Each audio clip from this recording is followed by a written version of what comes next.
Ça fait 1 an. 1 an que ma chienne est partie. Et cette vidéo, c'est un petit hommage à ce tout petit chien. Oui, Kitty! Oui! C'est mignon, hein? Elles sont mignonnes.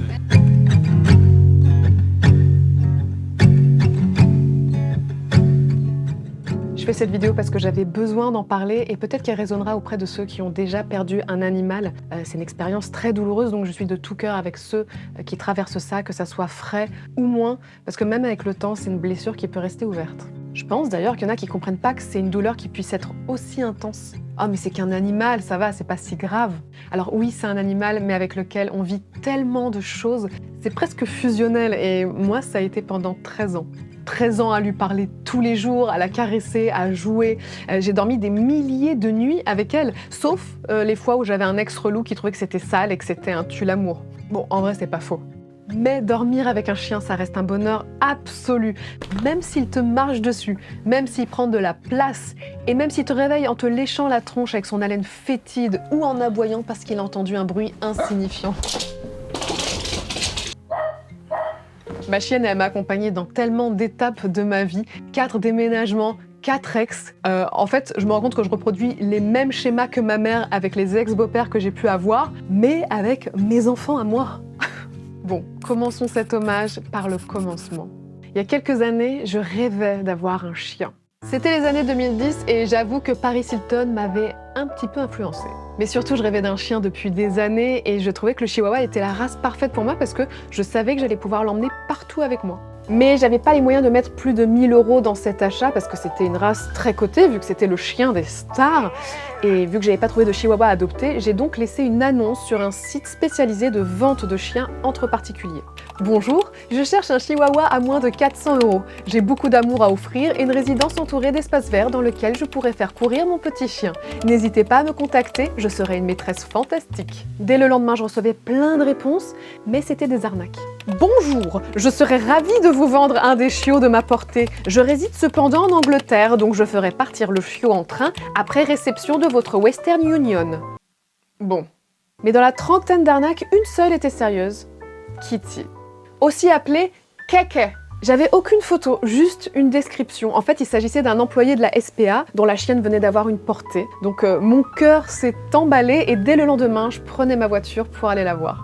Évidemment, c'était le coup de cœur au premier regard et je l'ai embarqué. Je l'ai appelée Kitty parce que je trouvais ça drôle d'appeler un chien chaton.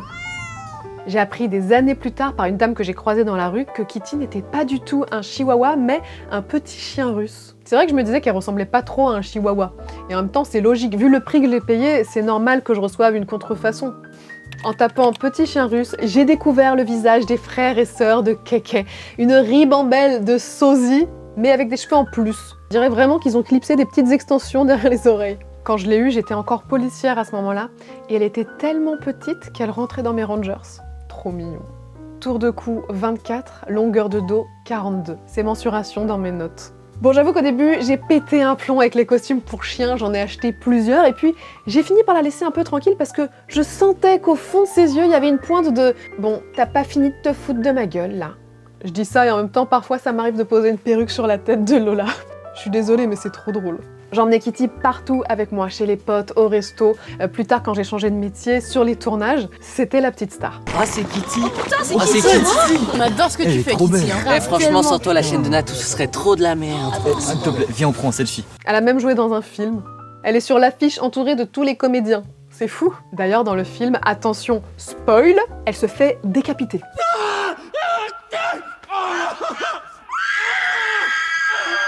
Donc ça veut dire que quelque part, dans une réserve d'accessoires, il y a la réplique de la tête de Kitty rangée dans un carton. Super chelou ça. Elle a été comédienne, sportive de haut niveau. On va faire une course de chiens. Les meilleurs l'ont couru en 16 minutes. Et là, on a une équipe qui a mis 5h37 minutes. On peut les applaudir, mais c'était vraiment lamentable. Kitty avait ses petits tricks comme sauter 10 fois avant de monter sur un canapé. C'est bien. Faire la belle même quand on la calculait pas et faire l'amour à sa peluche. Tiens, je crois que je vous ai jamais parlé de sa vie sentimentale.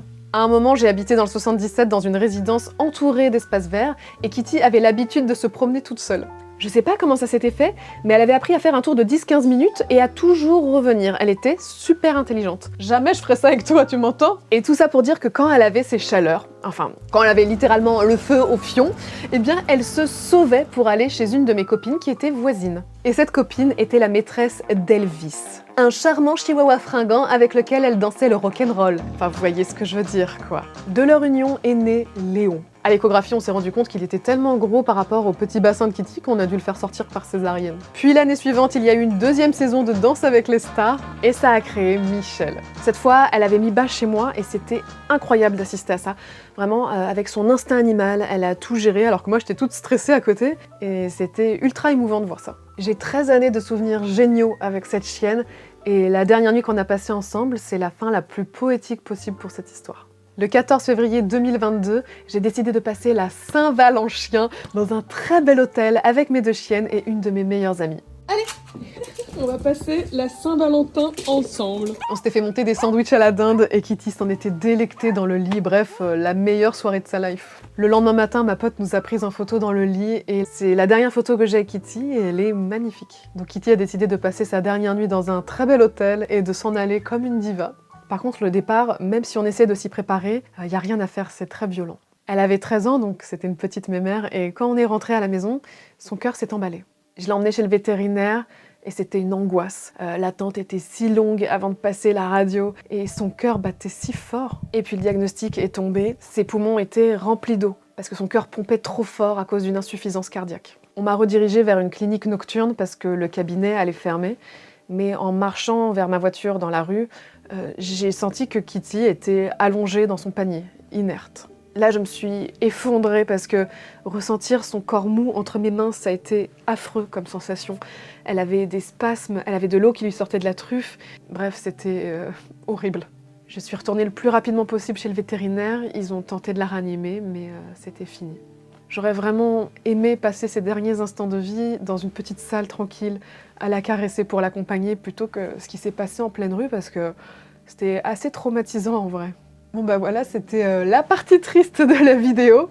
Je vais aller boire un petit verre d'eau. Si je dois me focaliser sur le positif, c'est que ma chienne n'a jamais eu de soucis de santé. Et finalement, si j'étais surprise par son départ aussi soudain, bah, c'est une bonne chose. Ça veut dire qu'elle était pleine de vie jusqu'à son dernier jour. On l'a enterrée au pied d'un arbre dans le jardin de ma maison de campagne pour qu'elle puisse le nourrir, enfin se régénérer dans ses feuilles, ses branches, ses fleurs. Je sais pas si ça marche vraiment, mais en tout cas, c'est ce que j'ai envie de croire. Je tiens à remercier tous ceux qui m'ont envoyé des messages de soutien quand j'ai annoncé la nouvelle. En fait, je me rendais pas compte que beaucoup d'abonnés avaient grandi avec elle et ça les avait beaucoup touchés, donc merci, parce que du coup, ça m'a beaucoup touchée aussi. Au début, je me suis dit que j'allais jamais surmonter cette peine, et puis le temps, plus il est passé et plus c'est devenu supportable. D'ailleurs, ça prend le temps qu'il faut, on est tous très différents là-dessus, et évidemment, qu'en faisant cette vidéo, j'ai pleuré parce que j'ai repensé à tous les petits détails, sauf que ça fait du bien de tout sortir, et puis aujourd'hui, j'arrive à penser à elle en souriant. D'ailleurs, je pense à elle tous les jours, et plusieurs fois par jour, c'est comme si elle était toujours là. Merci d'avoir regardé cette vidéo, je vous embrasse.